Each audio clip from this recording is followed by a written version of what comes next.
Asante sana katika studio zetu pale Nairobi. Niko hapa Nairobi Uhuru Park, na leo tulikuwa tu tunaangazia mambo vile watu wamejipanga, Wakenya wamejipanga na Easter ambayo inakuja, na nimeweza kupata nafasi kufika Uhuru Park. Na mtazamaji, maybe kama cameraman wangu anaweza vile anavyokuonyesha upande wa Uhuru Park, ukiingia kwa hiyo junction ya Uhuru Highway, ile upande mwingine unakumbuka kwamba ulinzi imeweza kuwekwa vizuri sana na maafisa wa polisi, na kiripoti hapa Uhuru Park watu wameweza kujipanga vizuri. Ukiangalia wengine wanajipanga, wameniambia wanataka kwenda ushago, lakini 9-10 ni kwamba wametarajia Easter njema kutoka hapa uga wa Uhuru Park. Na kumbuka tu mtazamaji, vile nilivyokuambia kwamba nimekuwa katika kaunti ya Kiambu, vile dereva wetu ameharakisha sana kuweza kufika hapa Uhuru Park kujua ni yapi ambayo maybe Wakenya wanajipanga katika Easter. Na hapa Uhuru Park ukiangalia si kawaida kujaa hivi. Leo watu wamejaa sana Uhuru Park, na si tu kujaa peke yake, kila mtu amekuja na wa jamii yake. Wengi wao wamekuja na wale wanasema cops, yani wapenzi wao wameweza kutembelea hapa Uhuru Park, yani mambo iko bulai. Pengine kabla sijamalizia studio, uko na swali?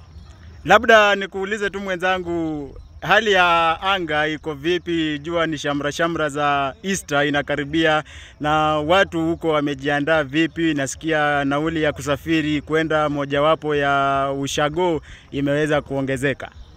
Mwenzangu, asante sana. Ukiangalia upande wa nauli, watu wa Western ndio wanalia sana hapa.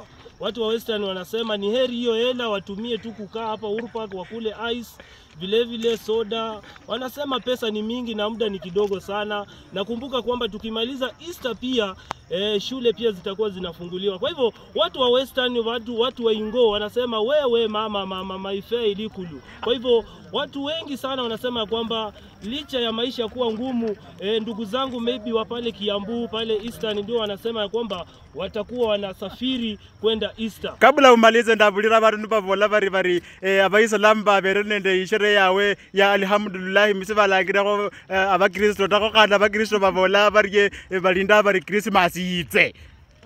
Mwenzangu, nikikuarifu kidogo tu kwa ufupi hapa Uhuru Park ni kwamba Wakristo wamesema hii ndio revenge tosha ambayo watakuja kufanya. Vile walikuwa wametarajia Easter ikuje na watakuwa wanalipisha kisasi na ndugu zetu wale wa dini ya Kiislamu ya kwamba hawakualikwa hata kidogo. Sasa hao wameanza kufanya maandalizi.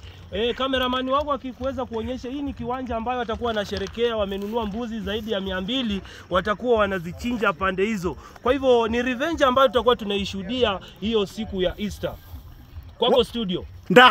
Ndakasima mwana yefu kokando koloryo ebiri nibitano otemo kulubora ko mwana yefu unyola ngobule mwana yefu. Asante sana kwa studio, na tutazidi kuongea maybe kwa taarifa zetu za saa moja, manake niko ndani ya Uhuru Park sasa hivi. Ya kavo mutanga sajile ndo umuna makoyefu kurula maeneo kaembu na kubora amakuba za malaya amakuba malai okurula musho kuleta kuwo kandi kulete uwo kandi kubore ko mwana yefu. Asante sana. Oriyo